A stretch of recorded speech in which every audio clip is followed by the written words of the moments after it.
Coming up on LUTV News, the search continues for a man that allegedly pushed his girlfriend off a balcony. Find out what led up to the incident. Plus, people are protesting against Mercy Hospital. Hear the issue at the center of the protest. And a Marine fired over a viral video is now in jail. Find out what put him behind bars. These stories and more ahead on LUTV News.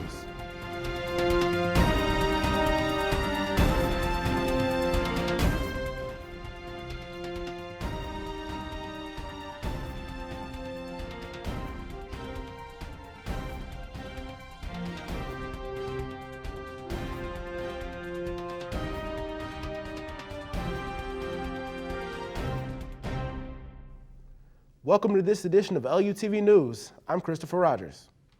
Police are still looking for an Illinois man that's accused of pushing his girlfriend off the 7th floor balcony in a hotel and dumping her body in the alley.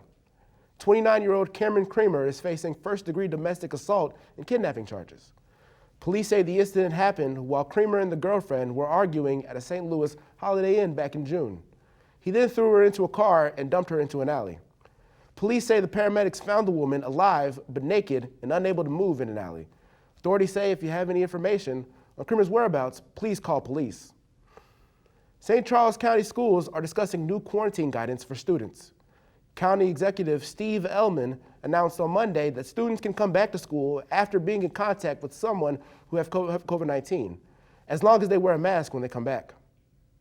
Ellman says, quote, "As a former teacher, I just think it's important for kids to be there.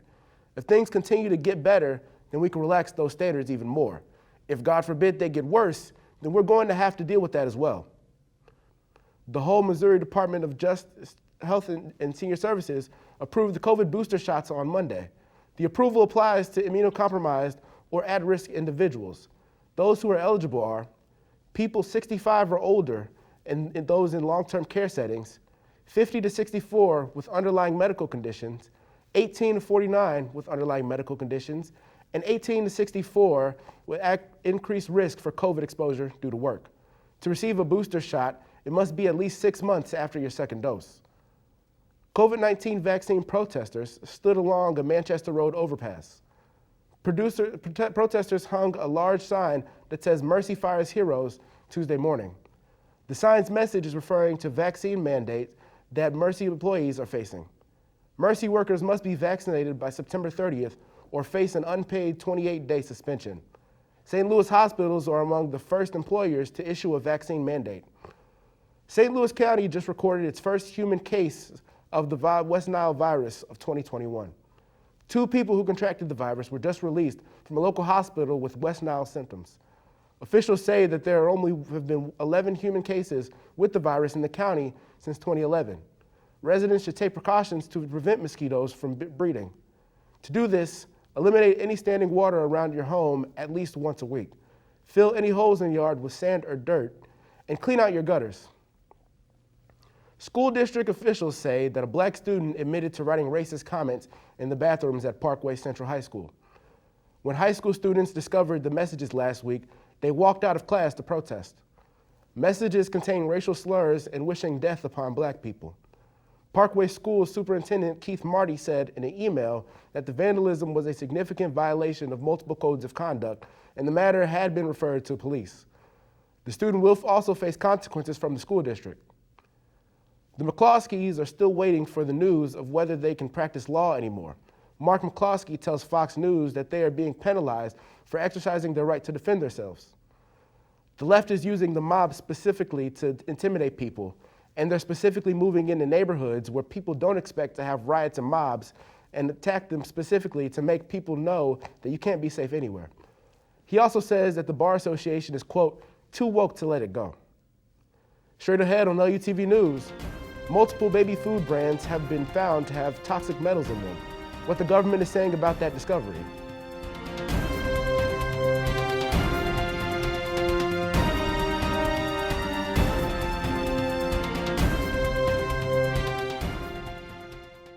When I was in foster care, I never knew when I would have to move, so I always had my suitcase ready to go. Then one day, I was adopted. My new parents opened their hearts and home to me. My parents cook my favorite breakfast for me every morning. My parents take me on trips I never thought I would go on. They gave me a home and an even better reason to use that suitcase. My parents aren't perfect, but they're perfect for me. I'm Jenny Garth, and as a mother of 3, I know kids worry about a lot of things. Getting enough food to eat shouldn't be one of them. But here in America, that is a real worry for 1 in 5 children. Even though we are one of the most food-rich countries in the world, 15 million children don't know where their next meal is coming from. This is unacceptable, and something the Feeding America nationwide network of food banks is working to solve. Instead of accepting that our country lets billions of pounds of surplus food go to waste every year, Feeding America has made it their mission to help families in need by rescuing this food. Through food pantries and meal programs, the nationwide network of food banks provides more than 3 billion meals, serving virtually every community in the United States, including yours. Join me in supporting Feeding America and your local food bank by visiting feedingamerica.org. Together, we can solve hunger. Together, we're feeding America. What do you think you're doing, Kevin? Was just gonna drive home. There are several warning signs present that you shouldn't be driving. Like hearing voices? Like your text-to-emoji ratio? Oh man, the selfies. Selfie, nailed it. We all have warning signs that let us know that we're probably not okay to drive. Mine is pretending to be your subconscious. Craig, come on man, let's put a ride home.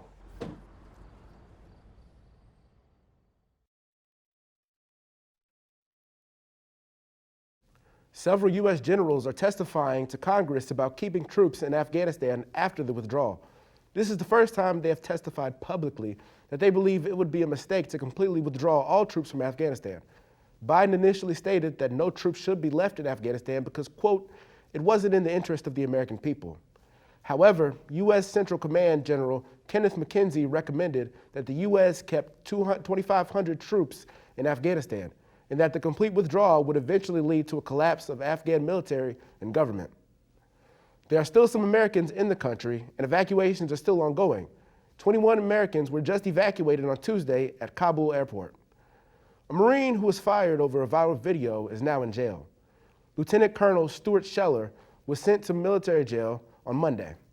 Scheller faces no charges under the Uniform Code of Military Justice at the moment, but that could change. He could receive a court-martial hearing for charges like disobeying general orders. After he was fired from his duty, Scheller continued posting social media videos to Facebook, YouTube, and LinkedIn. He was in the Marines for 16 years. Lawmakers are running out of time to avoid a government shutdown. The government is set to run out of money on Thursday, and failure to prevent the shutdown will not only affect Washington, D.C., but many Americans. Government employees will be furloughed immediately. The Social Security Administration will continue to keep mailing checks. The U.S. Department of Veteran Affairs will continue to hand out benefits. Health and Human Services to furlough about 43% of healthcare workers. This could lead to delays in treating patients. Nearly 600 United Airlines employees are losing their jobs after refusing to get vaccinated. In August, United Airlines issued the requirement that their employees need to be fully vaccinated. United States says 90% of the company's workers are vaccinated. Chief Executive Scott Kirby and President Bret Hart says that, quote, this was an incredibly difficult decision, but keeping our team safe has always been our top priority. Workers can keep their jobs if they get vaccinated before the formal termination meeting. A new congressional report discovered more cases of companies selling baby food with high levels of toxic heavy metals. Investigators say 2 of Gerber's infant rice cereals produced products held in inorganic arsenic levels over the approved limit, and they failed to recall the product. Plum Organic products also contain heavy metals, including the popular Super Puff snacks. The U.S. Food and Drug Administration's Closer to Zero program would be allowed federal levels for some heavy metals, but final guidance will be scheduled in 2024. The iconic R&B singer R. Kelly was found guilty of federal crimes. For the past month, Kelly has been on trial for 1 count of racketeering and 8 counts of sexual trafficking. Prosecutors said that Kelly's history of sexual abuse dates back to at least the early 90s. Multiple women testified that they first had sexual contact with Kelly when they were just teens. One woman even claimed that Kelly got her pregnant at 17 and forced her to get an abortion against her will because he wanted to, quote, keep her body tight. Kelly is facing decades in prison and is scheduled to be sentenced on May 4th, 2022. Soak up the sunny weather while you can because we're looking at a rainy weekend. We'll take a look at the weather when we return.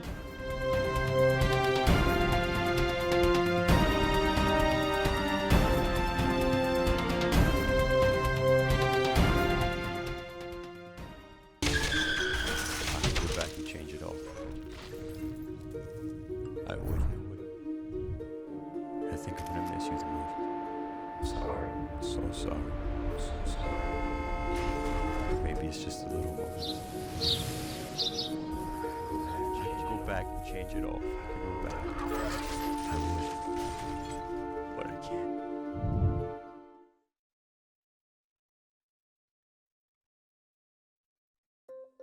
Here are your AARP top tips on caregiver preparedness during coronavirus. First, form a caregiving team. Create a list of people in your family and friend network who can help with caregiving tasks. Take an inventory of supplies in your loved one's home. Try to have a 2-week supply of essential items. Make a list of the care recipient's medications and medical contacts. Be sure to have prescriptions on hand and ask the pharmacist for an extra 30-day supply. Make a plan to stay connected. To prevent social isolation, set up available technology to help loved ones stay connected and schedule regular chats. Finally, maintain your own self-care. Follow the Centers for Disease Control's guidelines for coronavirus safety. And have a backup plan for care in case you become ill. For more caregiving tips during the coronavirus pandemic, go to aarp.org/caregiving. Meet the scan. A simple procedure whose mission is to detect lung cancer early.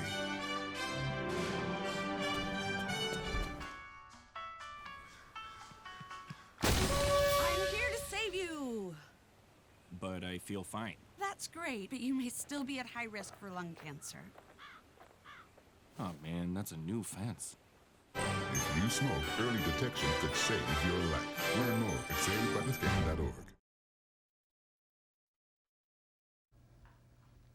Here's a look at the current weather map. As you can see, there's a storm moving in from the Gulf Coast, and this could continue to push rain up into St. Louis this weekend, which will make for some stormy weather. We'll also have some cold fronts moving in from the west, which will push itself into Missouri later this week, combining with that stormy breeze from the Gulf. The front may also push some of this rain into the lower half of the state the next few days, so keep an umbrella on hand. Things are sizzling up in our local area on Wednesday with temperatures across the board reaching nearly 90 degrees. As we can see in St. Louis, it's still the same. And in Maryland Heights, it's also the same, about 90 degrees. And across the river in St. Charles, also a temperature of 88. Now what we have to watch for is the humidity, which is at nearly 80% on Wednesday, so it's going to make that 88 feel more like a 90, so make sure to drink plenty of water. In O'Fallon and St. Peter's, it's pretty much the same picture, with O'Fallon being 1 degree cooler. Coming up for the rest of this week, it's going to look really gloomy, so if you have an activity in mind, you should schedule it before Wednesday, and maybe even enjoy that Cardinals game Wednesday night before the rain moves in the next few days. For Wednesday, the high will get up to 90 and the low in the mid-60s, and even a mix of clouds and the sun, but Wednesday may be the last day the sun peaks out for the rest of the week. Thursday will also be a high of nearly 90 degrees, again with a low in the mid-60s, and this is when the clouds will start moving in with those storms. A stray shower could be possible later in the night, but it's not likely. Friday will start the weekend off with scattered thunderstorms in the area later in the evening. It will be a 50% chance of rain, and the humidity will reach nearly 90%. So it's going to feel steamy. The incoming rain will cool the temperature off, though, through the low 80s for the high. Saturday and Sunday will both be rainy with scattered storms through the area with a 60% chance of rain. The wind will also pick up from that stormy Gulf air pushing upwards, and we'll see up to 10 miles an hour of wind. The rain will once again cool things off for a bit, and the highs will be in the 70s, and on Sunday, we'll even see the lows getting into the 50s. If you're looking for something to do outdoors, you might want to do the rain dance to keep the rain at bay. That's all for weather. For LUTV News, I'm Alexis Montgomery. The ivory-billed woodpecker species is now extinct. That's according to the U.S. government. The bird resided in large swamps south of Florida, Arkansas, in Louisiana. The loss of their habitat and a food shortage is at least a few of the reasons behind the extinction of the birds. Hunters also played a huge part. The bird hasn't been seen since 2004. The Cardinals clinched the postseason behind their 17th straight win. See how they did when we come back.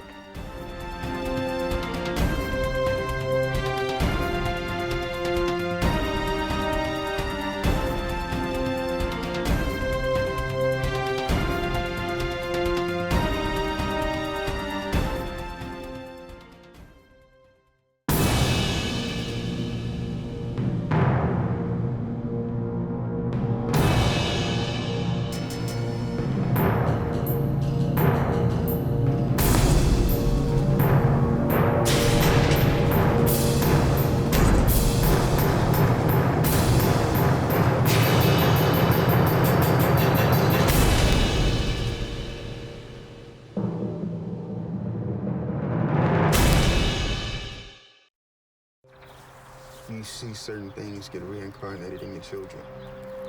My daughter is very much inspired by my wife's artistic pursuits.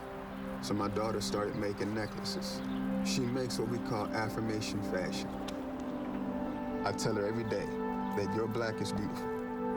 Your black is beautiful. Your black is beautiful. And if there's anything better than being beautiful, it's being smart. And if there's anything better than being smart, it's being kind. And reaffirming that every day is our method of making sure her chin never drops. My dad wasn't around, and I remember riding a bike and falling off and cutting myself, and me never just wanted to get back on it. People ask, how your children learn how to ride a bike, and you did. I didn't teach them. I just created an environment where they taught themselves, and all I had to do was be there.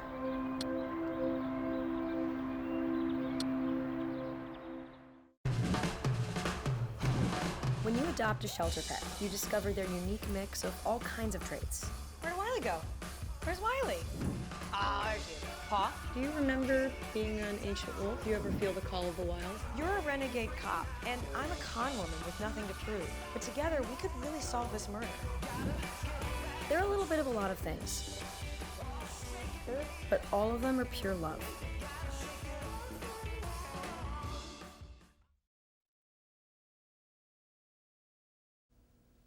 The Cardinals capped a 6-2 win over the Brewers Tuesday night by clinching a spot in the postseason. The Cards also keep their win streak alive at 17 games. The Cardinals have rallied this season. The win streak started on September 1st and continuing the rest of the month. They've been on fire this September, holding one of the longest win streaks since the 1935 Chicago Cubs won 21 in a row. The recent win over the Brewers included a 2-run homer from Luis Urias, a bunt from Adam Wainwright that drove in a runner, and of course, the 3 home runs from Dylan Carlson, Nolan Arenado, and Jose Rondon. The Cardinals will play in the NL wildcard game on October 6th. The Blues are undefeated so far in the preseason. The Blues are 2-0 in the preseason after wins against Minnesota and Dallas on home ice. The note arrives in Columbus on Wednesday to take on the Blue Jackets. Son of former Blue defensive man Logan Brown is set to make his debut on the team with the attempts to make it 3-0. Now taking a look at football, it was announced Wednesday morning that the 3-time All-Pro corner Richard Sherman has signed with the Tampa Bay Buccaneers. The Bucs, after suffering injuries down the depth chart, look to bring Sherman on to amplify the defensive backfield. Sherman says, "I finally had enough conversations and came to the decision that I'm going to go play for the Tampa Buccaneers. I went with the best offer I had, the best opportunity to go out there and put some great tape out to lead a great group. I feel comfortable and confident in my abilities to go out there and execute and help the team win." Sherman is eligible to practice right away and could potentially be available for Sunday's game against the New England Patriots. The game this Sunday will be quarterback Tom Brady's first competition against his former team after spending 2 decades there. As the fight against COVID-19 remains, drama stirs within the NBA players and vaccination statuses. NBA legend Kareem Abdul-Jabbar calls for unvaccinated players to be booted from their teams. Kareem says the NBA should insist that all players and staffs are vaccinated or removed from their team. This is no room for players who are willing to risk the health and lives of their teammates, the staff, and the fans simply because they are unable to grasp the seriousness of the situation and do the necessary research. Referees, trainers, and staff that works closely with players are required to be vaccinated. but the NBA does not require its players. However, teams like New York City and San Francisco do require their players to be vaccinated. Players like Kyrie Irving spoke out saying he is a human before anything, and having to disclose his vaccination status is something he'd like to keep private. That's all for sports. I'm Selena Tuliepa with LUTV News. Boxing legend Manny Pacquiao finally decided to hang up the gloves. Pacquiao made the decision after fully committing to his upcoming presidential run. He retires with one of the best boxing careers of all time. Pacquiao is the only boxer to ever hold a world title across 4 decades. He hangs up the gloves with a record of 62 wins, 8 losses, and 2 draws, with 39 wins by knockout. Pacquiao will always be remembered as one of the greatest boxers of all time. Big Brother is always watching, and so can you. The first African-American winner in the show's 23-season history will be chosen on Wednesday's finale. The final 3 are Derek F., Azza, and Xavier. Azza and Xavier will be playing the final head of household competition and select who they take with them to the final 2. The jury consisting of the evicted players will vote, and the winner will win $750,000. The 2-hour finale will be on CBS at 8 p.m. on Wednesday. That's it for this edition of LUTV News. I'm Christopher Rogers. Thanks for joining us.